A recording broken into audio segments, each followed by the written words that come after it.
Guys, how you going? So today on BKRsport, we are going to be discussing the new NRL rules. Yes, we are. Oh, yet again. Yet again, the NRL changes the rules. They change everything. You know, we've got a couple of common sense ideas and, you know, a couple of things that I agree with. And then we've also got a rule with new points. New points! That's a pretty significant change. It's pretty significant. We've gotten to a point now where we're allowing for 2 points for a field goal from past 40 metres. You know, obviously every year we get to this stage where the NRL continuously includes new rules, new regulations, new things that they feel like will improve the game. And, you know, like I said, there's a couple of things here and there that I agree with. And then there's also a couple of things that are just like, why? Like, why are you fixing something that's not broke? No one's asking for the game to be changed so dramatically.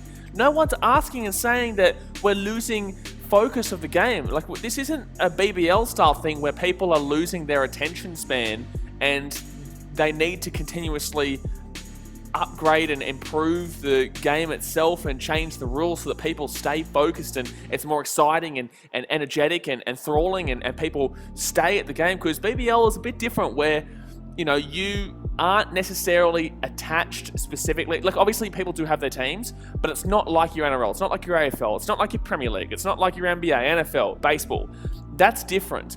They need to constantly bring you in and make you excited because it's more of an off-season kind of sport. I know cricket fans and BBL fans specifically might be like, well, buddy, hello, you know, I actually am a massive Stars fan or I'm a massive Sixers fan, but overall, it's not really like that. So I understand why the BBL is always having to include new rules and new regulations.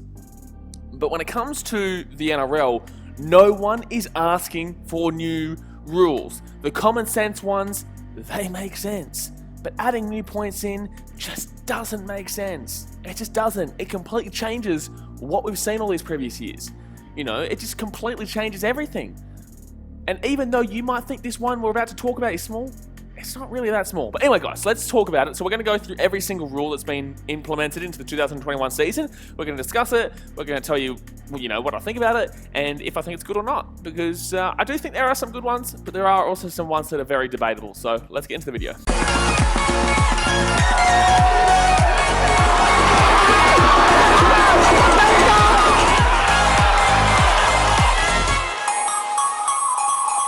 First rule we're going to talk about is a handover, where if a player doesn't try and play the ball correctly, and it's just very obvious that they didn't play the ball correctly, it'll be a handover. It won't be a penalty, it'll be a handover. Fair enough, you know, that makes sense. If made a mistake, I don't necessarily believe it should be a penalty. I think that fair enough, really, that it should just be a handover or, yeah, just give the ball over to the other team. I think that there is a lot of laziness. I think there is a lot of complacency. And I feel like this is probably a rule that makes sense.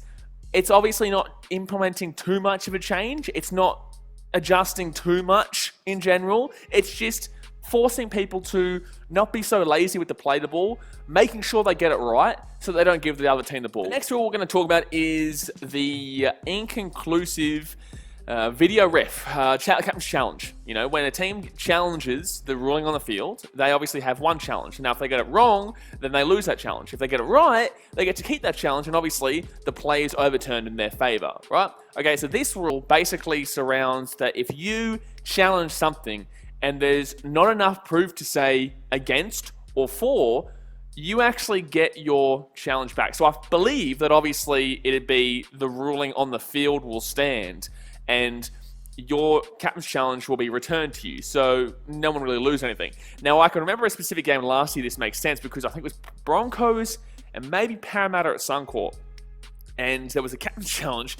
I don't know if they won or not. I think they won, but then it was favoured in the other team. It was really confusing. It was really confusing.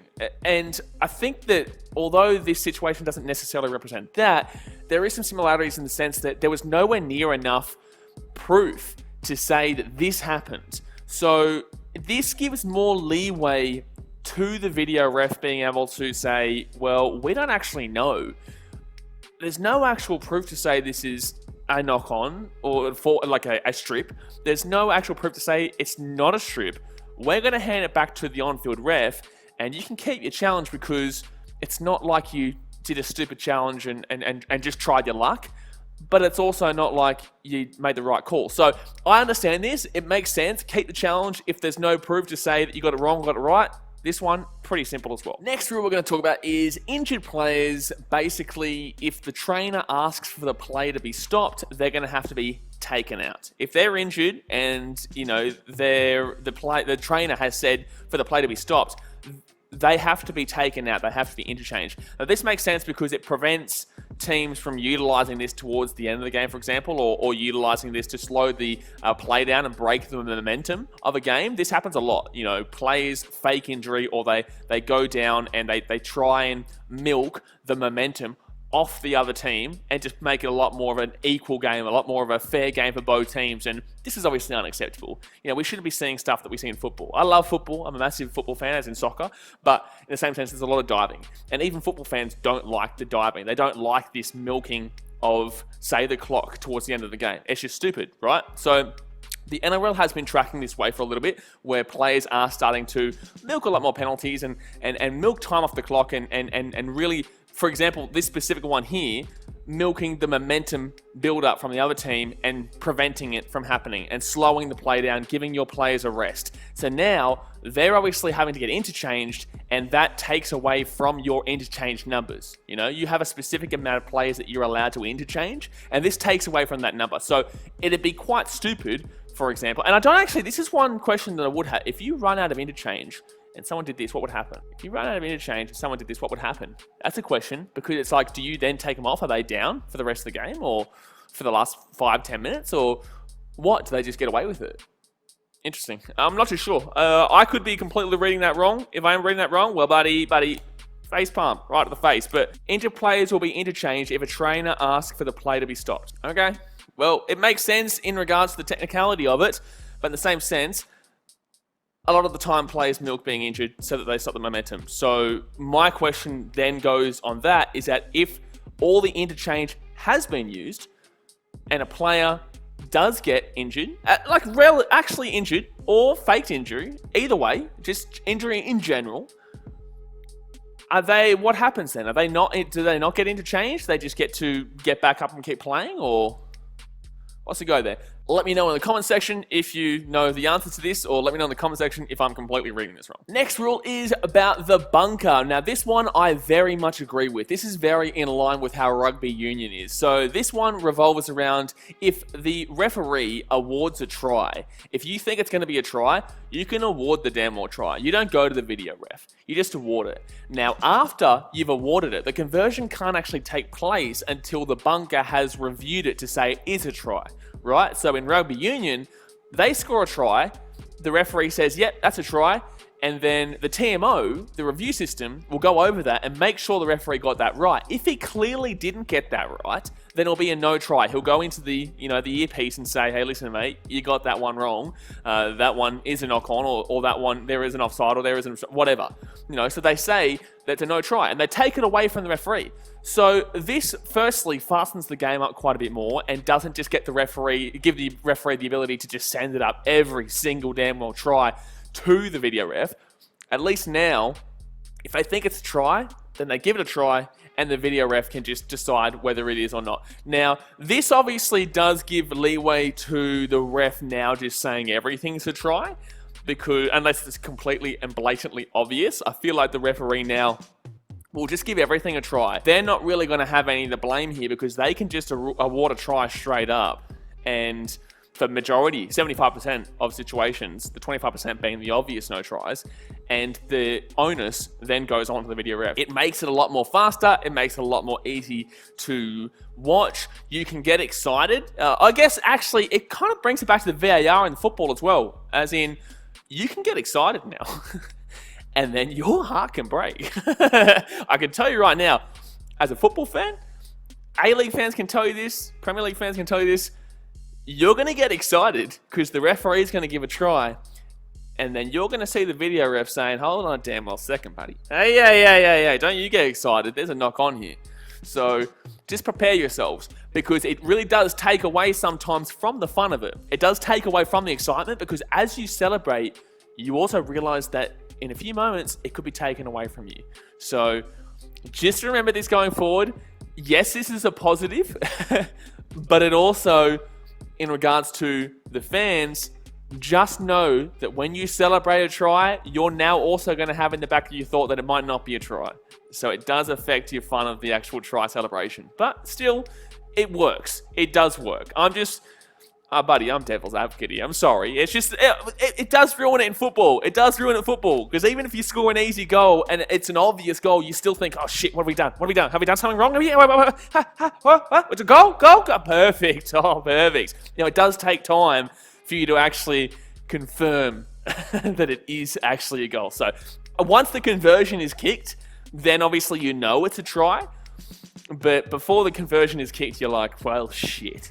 Here we damn well go. Next one, pretty simple. Play the ball, restart rather than a scrum if the ball goes over the sideline or the player goes over the sideline. Really simple one, this one. Obviously, they're trying to take scrums out of the game. If you're a team and you lost a scrum previously in rugby league, you're an idiot of a team. Like, it made absolutely no sense for you to lose your own scrum in rugby league. And rugby union, it's fair enough. You know, that's a really difficult play to make. You know, you need to still win your own ball. Scrums aren't easy in rugby union, but rugby league, they were just irrelevant. Made no sense. Absolutely no sense whatsoever. So this is just them saying, we're going to get rid of this stupidity. Doesn't make any sense here. Play the ball, make it quick, and just, you know, go for gold. You know, easy days. Next rule, very much common sense. If you break from the scrum early, it's a penalty. You know, simple. Like, if you argue with this, you're stupid. You know, obviously, if you're breaking from the scrum early, you're trying to get an advantage over the other team. Penalty to the other team. Simple. Easy days. You don't agree with this? You're a goose. You're a goose. Another easy one, 6 again to be called for 10 meter infringement. I guess this one does suck a little bit because obviously people would love a penalty here.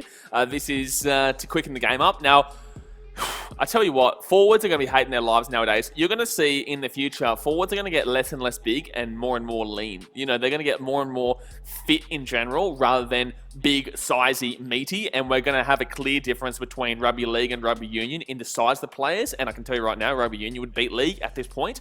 And future-wise, going forward, the size of union compared to league going forward with this kind of rule and the rules we've seen over the last year is just going to make forwards faster, quicker, less sizey, and just pace all round. And you're going to need to find those guys who can just really grind out meters and grind out just repeat, right? So this rule specifically is going to just enhance on the constant gameplay that we're seeing already, enhance on the pace. Whether that's your thing or not, that's another question in itself. I think this is understandable. I can get it. It's not necessarily something that I agree with. I think that the game is fast enough as it is, but it's not a bad rule. It's not a good rule. It's not a bad rule. It's just obviously with a penalty, it slows the play down a little bit and they can get a bit further up the field. You know, the forwards get a bit more rest, so they're just ensuring a faster game. And I think the game's already fast enough as it is, but I'm not necessarily going to complain too much about the rule. All right, final rule. 2 points for a field goal if you kick it past the 40-meter line. Now, this rule was actually in place up until the 1972 season, 1971 season, I think it was. And, you know, that's fine, cool, but why? Why? Like, what? Why? Like, why are we including new points here? The game was fine. Why are we including new points here? Like, what is this? What are we doing here? 2 points for a field goal past 40 meters? Like, okay, cool. It's a skill. And really, if you can kick the field goal from outside 40, it is a skill that should be benefited. But to get a point extra is just wild. Like, you obviously see, I guess this takes away the fact that you need a penalty. I guess this takes away the fact that if you're down by 2, you either need to score a try or you need a penalty, and that penalty is relying on the other team rather than yourself. But then again, you also need to rely on yourself to get a try in comparison. So this just doesn't make too much sense to me. It's like, why are we benefiting a team specifically this much? You wait until one game this year is decided by, you know, a team being up by 2 points, and then say, let's use Nathan Cleary, for example, kicks a field goal from, 45 meters out, or Ryan Pappenhausen kicks it from 40 meters out like he did against the Roosters. And you wait till you see the uproar, right? You're going to see a significant uproar because it's just such a significant change. Yes, people are going to be like, well, it's still 40 out. It's not really going to change too much. It's going to change too much when it actually happens. It's going to change the game completely. It's probably either going to tie you up or you're going to be taken over by 2 points and you're going to force the other team to do it. I get that it adds in extra excitement. I get that it adds in more to the back of your thought process. I get that you think more about a lot of other things that can happen. It just changes the game completely. It adds in extra points that are just unnecessary. You know, field goals should just be 1 point. We may as well damn well make it 3 points at this and make it rugby union. You know, 3 points for a field goal. Shit, man, let's make penalties 3 points. Let's just buddy make it. Let's just become rugby union at this point. I just don't get it. You know, this is going to benefit not many at all. I guess this puts emphasis on getting a field goal kicker and practicing your field goals and bringing field goals more into the game. This is the thing as well. This is going to force feed field goals into the game as well. You also got to remember that if you kick it out, it's going to be a 7-tackle set. But like, it's just not necessary. No one asked for something like this. No one asked for it. Like, why? Why? You know, I've said this a million times now. Why? Stop changing rules just for the sake of changing rules. We don't need this extra excitement, as you say. I know, I saw the bloody press conference. We don't need this extra excitement. That's cool. You know, reward it. That's fine. But you wait. I'm telling every single one of you watching this video right now. You wait until it happens. And you wait until it happens to your team too. When your team is up by 1, right? Actually, this will be the one. This will be the one. Your team is up by 1 in the semi-final or the first week of knockouts, right? Your team is up by 1.